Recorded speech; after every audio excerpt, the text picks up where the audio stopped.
we are on chapter 14. And the last thing that I read on chapter 13 was that Gerda found the house that she thinks was in the picture that she got.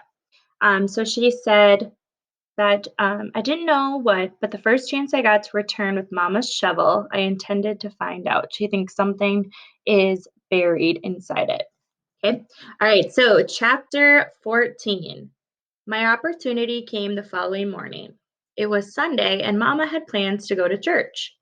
She never invited us along, not because she didn't want us there, but because she knew the state frowned on religion. They wouldn't push her for being in church, not directly anyway, but she thought it might somehow affect Fritz and me. Another stain in our files. Fritz said he had plans to meet up with some friends, which I think included a girl named Claudia. The only things I knew about her was she sold bicycles and wore her hair in the bouffant style, like young women did in the West. I overheard Fritz's friends teasing him about her, and by his reaction, it was obvious that he liked Claudia a lot. The minute he left, I hurried down to the basement of our apartment, grabbed our shovel, and left for that old building in Papa's picture. I had hoped for an uneventful walk there, but a young girl hauling a big shovel through the city is hardly inconspicuous. I hadn't even left my own block when Frau Eberhardt, a woman who lived in our apartment building, greeted me and asked, "Where are you going with that? Does your mother know what you're up to?" Frau Eberhardt always looked to me like the human version of a turkey, minus the feathers. She collected gossip like other women might collect buttons or teacups. In the West, she had been dismissed as a simple busybody or snooping neighbor. But behind the wall, we all knew the neighborhood tattler was as dangerous as fire. Stasi informants were paid well. I um want to surprise my mother, I stammered. I found an area for a garden just a few streets away. Inwardly, I kicked myself for the way my voice had trembled as I lied, for looking anywhere but at her. No, I was supposed to be smarter than this. Papa expected more of me. Somehow, knowing he would want me to lie made it easier.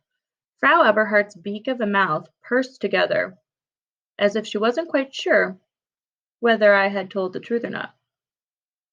I was sure she could read the deceit that was almost certainly written all over my face, but this wouldn't be my last lie.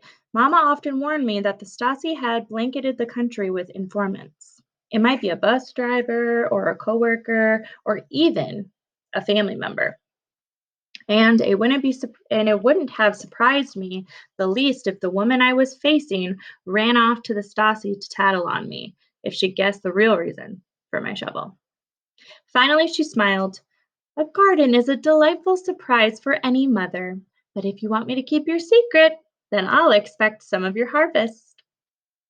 Maybe that was just polite conversation and was totally meaningless. Or maybe she wanted a bribe for her silence. I really don't know. Either way, it presented a problem since there wasn't going to be any harvest. All I could do was avoid bumping into her again for a long time. Forever, if I could arrange it. Once I spotted the building, I did a careful check for any officers in the area. This time, fresh tire tracks ran through the crusty dirt, so I knew they had come through only last night. Hopefully, that meant they wouldn't feel the need to come back around anytime soon. I got as close to the Berlin Wall as I dared, but not because I was challenging the Grenzers. Just the opposite, in fact. I knew if any eyes looked down on this area, then the closer I stood to the wall, the better chance I would have of slipping past them unnoticed. For my own safety, I would use their barricade against them. My heart was locked in my throat as I crossed to the building, but nothing suggested that anyone had seen me. No sirens or barking dogs or soldiers shouting orders. After a tense moment, I finally allowed myself to breathe again. Like all the others around it, this building looked like an old shop that had been abandoned for longer than I'd been alive, and there was no reason for anyone to come out this way of the street. I crouched beside each of the ground level windows and pressed at the boards, hoping for one that seemed loose. The First two windows were still boarded up tight, but the third seemed to have some give. I had to use the shovel to pry the boards loose, but I finally managed to open up a small gap, then slid through it. Once inside, I had a short jump onto a hard dirt floor. It smelled of mold and rotting wood from the floorboards above me, and the standing water in the corners probably still hadn't dried out from winter. The only light came in slivers between the wood boards across the windows and painted creepy, dusty shadows. It gave me a shiver, though couldn't be sure if that was because the room was chilly or because I was afraid. No matter how eerie this room was, I also knew full well that the boundary for the Berlin Wall ran straight through this building. If I touched the brick on the far end of the room, I would be standing within the line of the death strip. In fact, I thought the Grenzers would probably consider this entire building inside that forbidden zone. If so, then I was in the death strip now. I wanted to leave, to just climb back out the window and run to the safety of my bedroom. I never had to tell anyone about this place, and the next time I saw my father, I could just shrug at him as if I had never gotten the picture. He could go forward with his life, and I would go forward with mine. But now that I was here, I knew I couldn't do that. Papa wanted me to find this building, and he wanted me to dig here. I wasn't sure why he had chosen this place, but it was important enough to let me take the risk of standing here. It had to be good. An entire chest full of money, or better yet, fake passports that would allow us an easy slide across the border, or something better that I could dream of. Something he believed was worth the risk of my life. A crumbling stone stairway led to the main floor above me. I poked my head up there and printed in an old paint on the wall that was a faded sign that simply said, Welcome in. In that moment, I named this place in my mind the Welcome Building. The main floor was empty except for piles of old brick. The same brick filled every window and door opening facing onto the death strip. There was enough brick so they could have sealed up all the back openings too. Maybe they'd given up before they finished. Another stairway went to an upper level, an attic maybe, but nothing would ever get me up there where I was even more exposed. I crept back downstairs on the hunt for Papa's treasure. After choosing my starting place, I raised the shovel, stuck the tip of the blade into the dirt, and crunched my foot down on the blade's shoulder. But in the hard earth, it didn't even go down a full centimeter. I tried again, pushing harder, and even jumped onto it, using all my weight to force the blade into the ground, but nothing I did made any difference. It was like digging through concrete with a spoon. I moved the shovel to a different spot and tried again, but still with no success. The same thing happened in another corner. It was quickly becoming obvious that my father hadn't buried a single thing in this basement. Not unless he had done it 30 years ago, because I was convinced this hard ground hadn't been disturbed for at least that long. I tried in still another place, right in the center of the room. This time, my blade struck something metal. It rattled enough that I quickly fell to my knees to quiet the echoing vibrations. I dropped the shovel and ran my fingers along the ground, feeling for the edges of the metal.